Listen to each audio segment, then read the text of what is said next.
What Martin didn't mention was the last time I was down here, I was speaking at Product Tank about my own personal imposter syndrome. So I think putting me in front of 1,700 people is just him massively trolling me. It's going to be a very different talk today, though. It's going to be a celebration of broken products and upset customers. And we're going to look at how you can do it the right way by using hypothesis-driven development, or more generally, hypothesis thinking. So as Martin says, I work at Skyscanner. I've been there about 6.5 years now. And when I first started, no one was really doing much experimentation or A/B testing. A couple of teams introduced it about a year later. And with my background in physics, it was something that clearly appealed to me. I remember going to meetings and being like, yeah, man, experimentation. And everyone just looking at each other like, who invited this guy?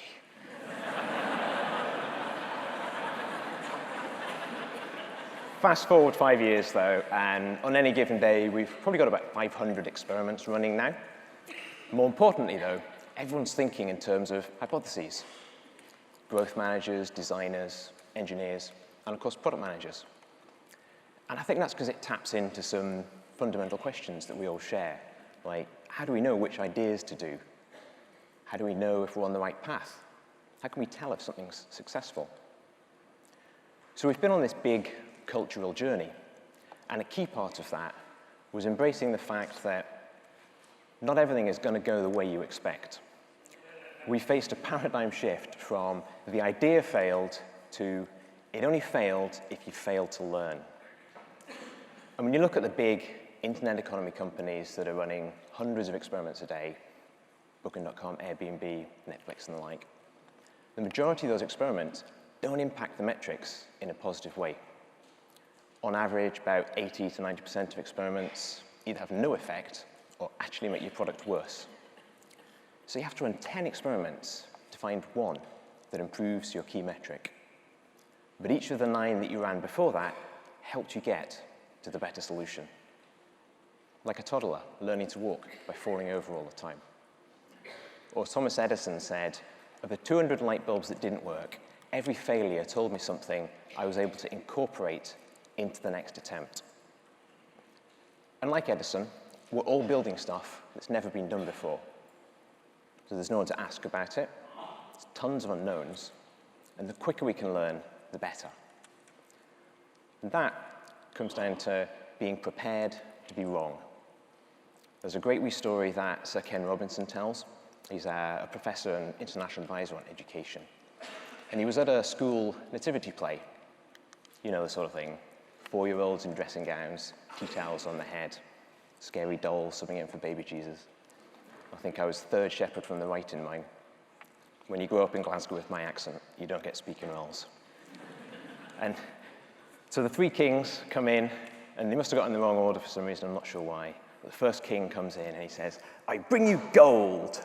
And he puts his present down and shuffles off. And the second kid comes in and says, I bring you myrrh. Puts his gift down and shuffles off. Third kid comes in, Frank sent this. He didn't care about being right or wrong.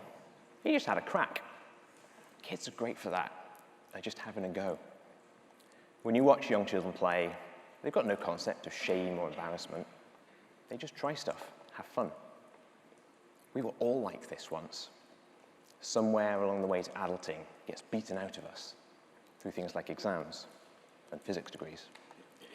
We start to be worried about what people will think of us, and we become more conservative. We start to be worried about making mistakes, and we become more cautious. Pablo Picasso once said, every child is an artist. The problem is how to remain one once we grow up. You have to be willing to accept that an idea might not work out. We'll have to be willing to accept that a colleague's idea might not work out.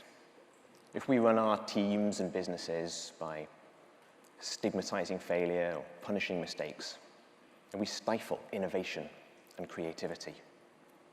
We need to embrace uncertainty. And we can do that by testing ideas in the right way. Which, of course, means there are some not-so-right ways. And my favorite story about this comes from the music streaming platform SoundCloud. One of SoundCloud's most unique features is their waveform. It's a visual representation of the audio wave that you can leave timed comments against at particular parts of the track you like. It's a very popular feature. It's a hugely engaging part of the product. It lets you express how you feel, or maybe leave insightful comments for another listener, like she had a vocal range of 4 octaves from G2 to E6, or shit that good.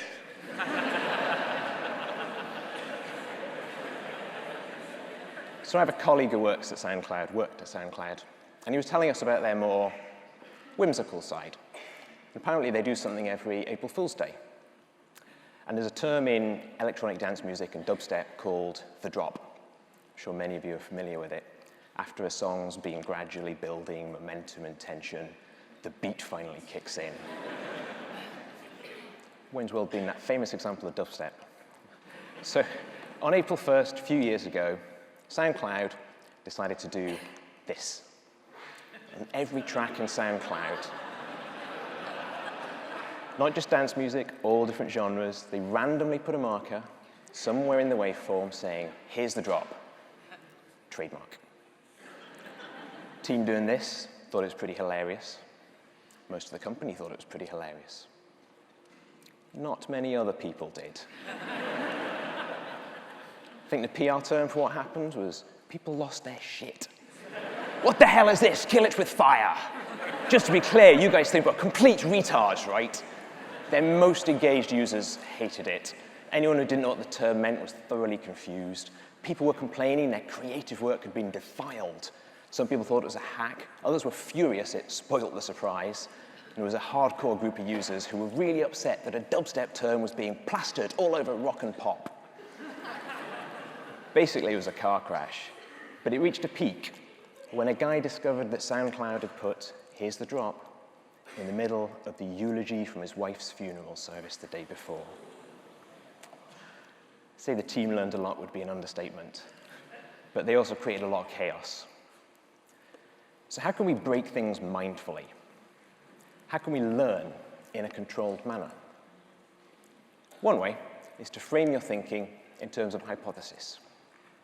Hypothesis-driven development or experimentation is a systematic way of exploring how to get to your vision via measurable, reproducible results. It can be applied to growth campaigns, emails, app features, APIs, you name it.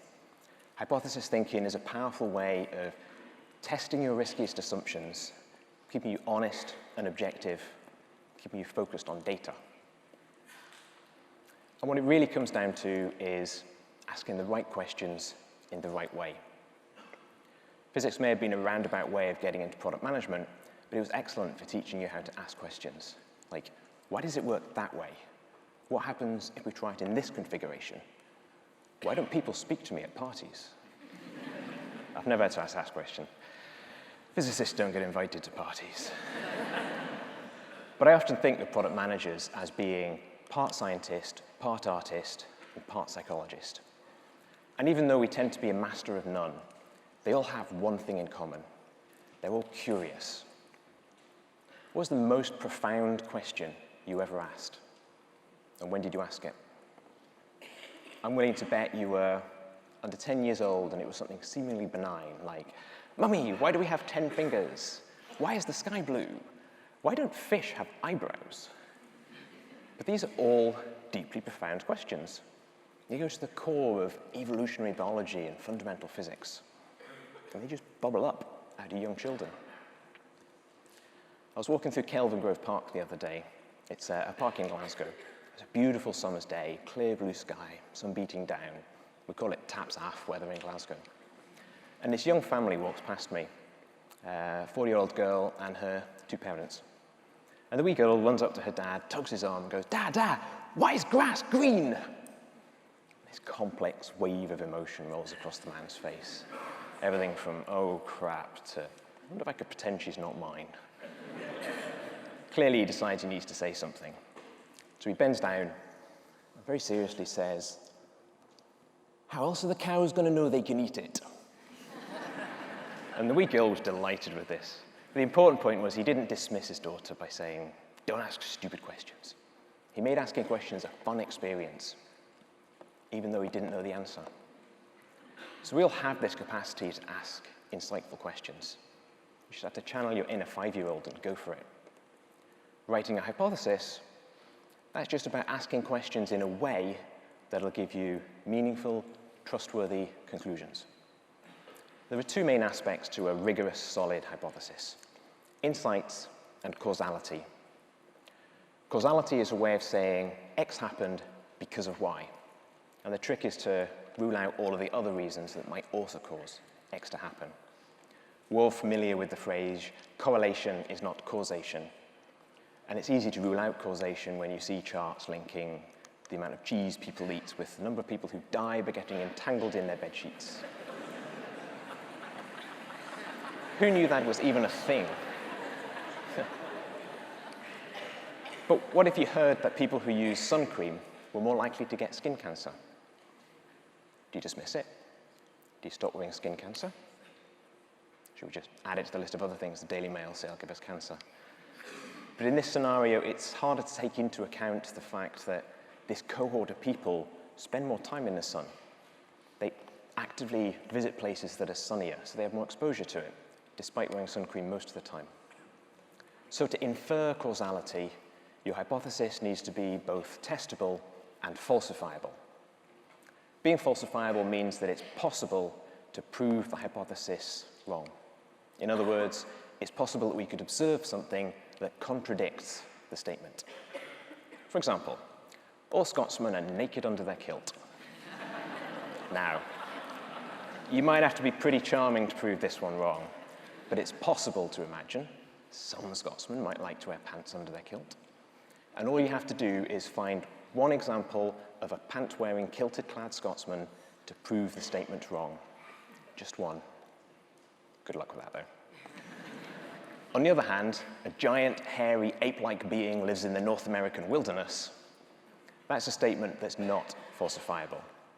And that's because if it happened to be wrong, all we would ever find is an absence of evidence. So we can never prove it to be false. The best way to express a solid hypothesis is as a statement that can be accurately tested. And we can use this template. We predict that this specific product change will cause this specific impact. But the foundation to a strong hypothesis are objective insights, which is why we front-load the hypothesis statement with them. Based on these specific qualitative or quantitative insights, we predict that this specific product change will cause this specific impact. We aren't asserting a speculative impact up front. We're making a considered hypothesis after interpreting qualitative or quantitative data. Leading with this forces us to ask why we want to run the experiment. Why do you think the change will have any effect? The more we can base our hypotheses on prior data and learning, the more likely we are to impact our key metrics. We want to make educated guesses, right? Not leaps in the dark. We want to test our most promising ideas, not ideas plucked from thin air. A strong hypothesis isolates one thing to test, and it can often seem almost too easy to disprove. We can turn weak, generalized statements like improving the registration form will make it simpler to sign up into more focused hypotheses like based on data that shows 70% of people fill out 2 to 3 input fields before bouncing, we predict that reducing the number of input fields to just email and password will cause more people to sign up. Based on insights, testable, easy to prove false. Now, if we run this experiment, we might find that sign-up rates increase. We might find they decrease. Either way, we were prepared to be wrong in order to try something new. Either way, we'll learn something specific and valuable that'll help us make the next iteration better. So framing your thinking in terms of hypotheses, it absolutely helps you test your riskiest assumptions and your most promising ideas quickly and accurately. Of course, it doesn't guarantee they'll work. I learned this the hard way a few years ago. I was working on Skyscanner's map, and we'd done a whole load of research that showed many people like to think about travel in terms of the day of the week they want to leave and how long they want the trip to last. So I want to leave on a Thursday for 4 days. And we'd already built a feature in the map that helped people explore like this. Shows pairs of dates depending on your preferences. People really liked it. It increased map retention by 28%. So far, so good. We also knew from the research that people who used our month view, which shows prices from across the month, they got really confused when they chose an outbound date and all the inbound prices changed. Because why would airlines make pricing simple for travelers? So given that the pair picker was so intuitive to use on the map, we hypothesized that using it on the month view would reduce this confusion and increase conversion. Unfortunately, it backfired spectacularly. Conversion dropped by 20%. We got a 2-star Trustpilot review, still my proudest moment, and a whole slew of other complaints, many of which implying they'd never use us again, and a couple of passive-aggressive ones in case we didn't get the message. Hope we'll soon get another website with the facilities the old Skyscanner had. The main consensus, though, was people missed seeing those prices across the month. So we hypothesized that combining the departure date prices with the pair picker would still give people that overview while trying to reduce confusion and increase conversion. Wrong again. At least this time, conversion only went down by 2%, but we got 4 times the number of complaints. User satisfaction team are really starting to hate me by this point, especially when we got this one. Who came up with this nightmare? I could always see how much flights cost from all over the month. Now I see a nightmare. Now I have to do dozens of searches to see the flight of the month. A nightmare, and once again a nightmare.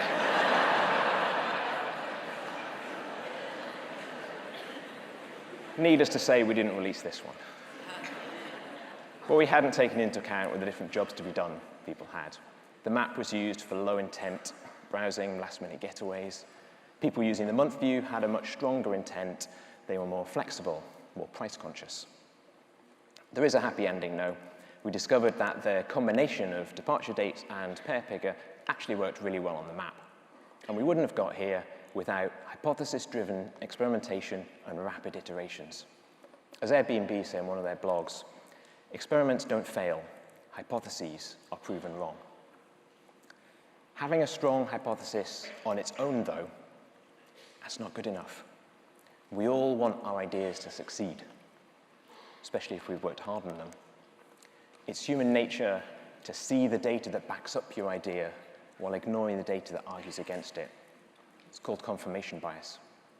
Another human flaw is to see the results of an experiment, make up a new hypothesis based on that, forget about the other one and say that's the one you had all along. It's called harking, hypothesizing after the results are known.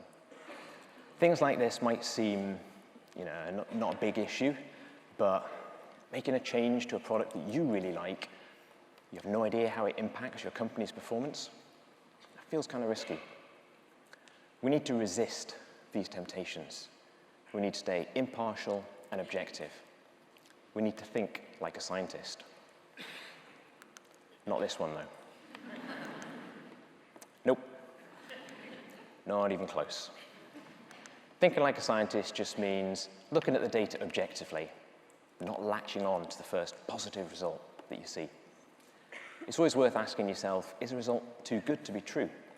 Remember, only 1 in every 10 experiments tends to have a positive impact. Think hard about what you might have missed. Try and prove yourself wrong. This isn't being negative or pessimistic. It's just being thorough. Astra Teller, who's the head of Google X, calls this enthusiastic skepticism. And he says it's the perfect partner to boundless optimism. And even if your hypothesis is proved wrong, ruling out an idea is just as important as accepting one. It's better to know if an idea is a dead end as soon as possible, right? So how do we decide if we can reject a hypothesis? Well, the important step is to decide on your key metric and state that up front before you make the change. And I'll second a lot of what Kim and Rowan were saying this morning. Choose that key metric well. Focus on your values. Look for your goals and your outcomes. This helps you stay objective afterwards when you're analyzing the data, and it also helps you evaluate feedback in conjunction with the data. There's a great example of this from a company called Hitlist. And they make an app that helps you discover new destinations and alerts you when there are cheap flights. Their first interface had a Tinder-style interaction where you could swipe through cities and build up a bucket list of places you'd like to visit. People really liked using it. The press loved it. Tens of thousands of people downloaded it. The problem was, 95% of them weren't coming back after the first few days. Their retention was almost non-existent. So they went back to the drawing board, decided Tinder-style interface wasn't really appropriate. City can't like you back, after all. So the next iteration had a destination feed and smarter alerting. They rolled this out, and they got a whole bunch of hate tweets, including one that said, "What the fuck did you do? I used to like clicking through the cities. It was so easy. It was my favorite thing to do on the crapper."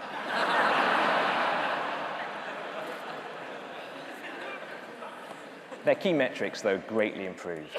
Conversion increased 10 times, and retention went from almost nothing to 40%. Guess when they made the change? By focusing on their objectives and their key result, they were able to ride out the negative complaints. It's worth mentioning at this point that hypotheses don't need to be about big, bold, new features. Even something as small as a change in copy can have a huge impact.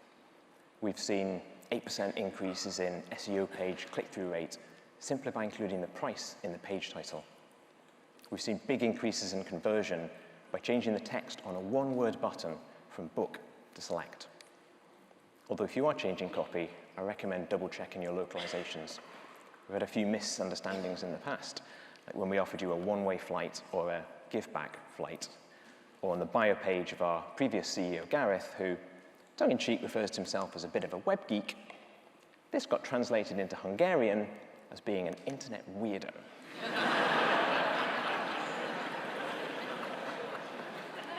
So these two sides of a hypothesis can be summarized in our hypothesis kit template as design like you write and test like you're wrong. These encapsulate the yin and yang of experimentation and hypothesis thinking. Your intuition balanced by a rigorous scientific methodology. The first part speaks to that prediction that's based on insights, that's testable and falsifiable. And you can use the second half when you're running A/B tests. And it'll help you stay away from statistical errors and human biases. It'll help you tell you if you can reject your hypothesis or not. And to do that, you compare your hypothesis to something called the null hypothesis, which states that actually your change will have no effect. Once the experiment's over, you take the results of your key metric, which you'd stated up front before the change was made, and you plug it into a calculation that'll tell you if you can reject the null hypothesis. And if you can, then you can accept that yes, your change did have an impact. Unfortunately, we don't have time to go into the details of A/B testing, p-values, power calcs, false positives, and the like. But the story continues online. There's a guide up there about everything to do with hypothesis-driven experimentation, hypothesis thinking, A/B testing. It'll take you through all of the steps from your vision, strategy, details of designing and analyzing the experiment, and into that rapid cycle of iterations. And there's a couple of tools up there, one of which will do that calculation for you to tell you if you can reject the null hypothesis or not. And it's all free, so help yourself if you're interested. Behind all of this, though, are three fundamental principles. Focus on your insights and design like you write. Think like a scientist and test like you're wrong. But most importantly, stop failing and start learning. I'm going to leave you with this thought. I noticed that one of the next events on at the Barbican after us is Shakespeare's Romeo and Juliet, which finishes with the line, "For never was there a story of more woe than this of Juliet and her Romeo." But I think if Shakespeare had been a product manager, he'd have said, "For never was there a story of more cheer than the carnage of a good PM's career." Thanks for listening.